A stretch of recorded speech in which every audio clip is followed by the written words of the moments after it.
नमस्कार, मैं नरेश शौकीन। 5 फरवरी को दोस्तों मैंने एक वीडियो अपलोड की थी जिसमें मैंने ये संभावना जताई थी कि राहुल गांधी की भारत जोड़ो न्याय यात्रा के यूपी में प्रवेश होने से पहले इंडिया अलायंस का कोई एक और प्रमुख विकेट गिर सकता है।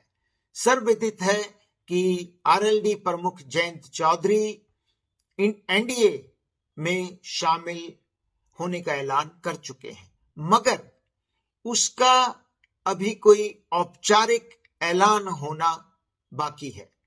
मेरा सवाल है दोस्तों कि अगर किसान आंदोलन पार्ट 2 लंबा खिंच गया, अगर किसान आंदोलन का स्वरूप ज्यादा विशाल होता चला गया, तो क्या जयंत चौधरी एनडीए में शामिल होने के अपने फैसले को टाल सकते हैं, पोस्टपोन कर सकते हैं? और क्या ऐसी कोई सिचुएशन भी उत्पन्न हो सकती है कि चौधरी साहब अपने फैसले पर पुनर्विचार करने के लिए बाध्य हो जाएं? राजनीति संभावनाओं का खेल है और इस खेल में अब कुछ भी, एंड आई रिपीट, कुछ भी असंभव नहीं है।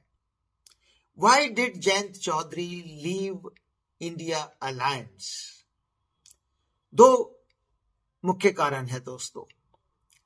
अखिलेश यादव के एक तरफा फैसले, जैसे कि उन्होंने ये ऐलान तो जयंत चौधरी के साथ मिलकर कर दिया कि आरएलडी इंडिया अलायंस के तहत 7 लोकसभा सीट्स पर चुनाव लड़ेगी, मगर ऐसी खबरें लगातार आती रही कि उन्होंने ये बात जयंत चौधरी पर थोपने की कोशिश की कि कुछ सीट्स पर कैंडिडेट्स समाजवादी पार्टी के होंगे, मगर वो आरएलडी के सिंबल पर लड़ेंगे। और मुजफ्फरनगर सीट की बार बार ये चर्चा होती गई कि जयंत चौधरी मुजफ्फरनगर सीट को किसी भी सूरत में छोड़ने के लिए तैयार नहीं थे। दूसरा प्रमुख कारण है कि जो जयंत चौधरी का कोर वोटर है, जाट्स। आप जानते हैं कि वेस्टर्न उत्तर प्रदेश में करीब 10-12 ऐसी लोकसभा सीट्स हैं जहां ये जाति काफी निर्णायक भूमिका में रहती है। और मोदी सरकार की पॉपुलैरिटी कुछ इस तरह है कि जाट वोटर मुख्य तौर पर आरएलडी और बीजेपी के बीच में बटे हुए हैं। जयंत चौधरी को जरूर ऐसा आभास हुआ होगा कि अगर वो एनडीए में शामिल होते हैं, अगर वो बीजेपी के साथ कुछ अलायंस करते हैं, तो जाट वोटर करीब करीब 100% उनके साथ आ जाएगा, और जो बीजेपी का कोर वोटर है, जो सिर्फ बीजेपी या उसके सहयोगी दलों को वोट करता है, उसका वोट भी उन्हें आसानी से मिल जाएगा। तो एक तो प्रमुख कारण रहा कि अखिलेश यादव के व्यवहार से जयंत चौधरी की जो ईगो है वो जरूर हर्ट हुई होगी। भले ही उनकी जो पार्टी है उसके सितारे भले ही आज गर्दिश में हों, मगर इस बात से भी इनकार नहीं किया जा सकता कि जयंत किसान मसीहा चौधरी चरण सिंह के ग्रैंडसन है, तो ईगो तो हर्ट हुई होगी। और दूसरा प्रमुख कारण ये कि जो उनका कोर वोटर है वो पूरी तरह से उनके साथ आ जाएगा। अब सवाल ये है कि जो किसान आंदोलन आज से शुरू हुआ है, अगर ये विशाल स्वरूप धारण कर लेता है, देखिए आज के दिन संयुक्त किसान मोर्चा के कई धड़े इस आंदोलन से दूरी बनाए हुए हैं।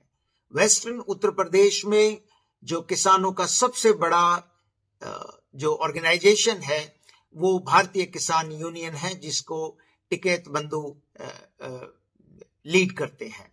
आज के दिन राकेश टिकैत इस आंदोलन से दूरी बनाए हुए हैं, लेकिन वो इस बात को रूल आउट नहीं कर रहे कि अगर किसानों के साथ कोई ज्यादती हुई, अगर सरकार किसानों को ससम्मान वापस अपने घरों पे नहीं भेज पाई, या इसी तरह जो किसान हैं उनके रास्ते में जो रुकावटें पैदा की जा रही हैं वो पैदा होती रही, और कहीं ना कहीं किसानों की नाराजगी अगर बढ़ती चली गई, तो भारतीय किसान यूनियन भी इस आंदोलन में शामिल होने के लिए मजबूर हो जाएगी। वैसे भी जो जयंत चौधरी ने ये फैसला किया है कि वो एनडीए में शामिल होंगे, उस फैसले से उनके जो कोर वोटर्स हैं उनमें कोई बहुत ज्यादा जोश हो ऐसा नजर नहीं आता। और जो किसान यूनियन के अध्यक्ष हैं नरेश टिकैत, वो तो बहुत ही सटल वे में इनडायरेक्टली अपनी नाराजगी भी ये कहते हुए जता चुके हैं कि इतने साल पुराना संबंध है चौधरी चरण सिंह के परिवार से कम उनसे पूछ तो लिया होता। तो टिकैत बंधु भी कहीं ना कहीं जयंत चौधरी के फैसले से बहुत ज्यादा खुश नहीं है। इन हालात में किसान आंदोलन का शुरू होना आरएलडी के लिए और जयंत चौधरी के लिए कोई अच्छी खबर नहीं है। और अगर इस आंदोलन को जिस मुकाम पर ये आंदोलन फिलहाल है, अगर सरकार बातचीत करके और सम्मान के साथ इस आंदोलन को किसी सहमति पे पहुंच जाती है और इस आंदोलन को खत्म करने में कामयाब रहती है, तो सब ठीक हो जाएगा।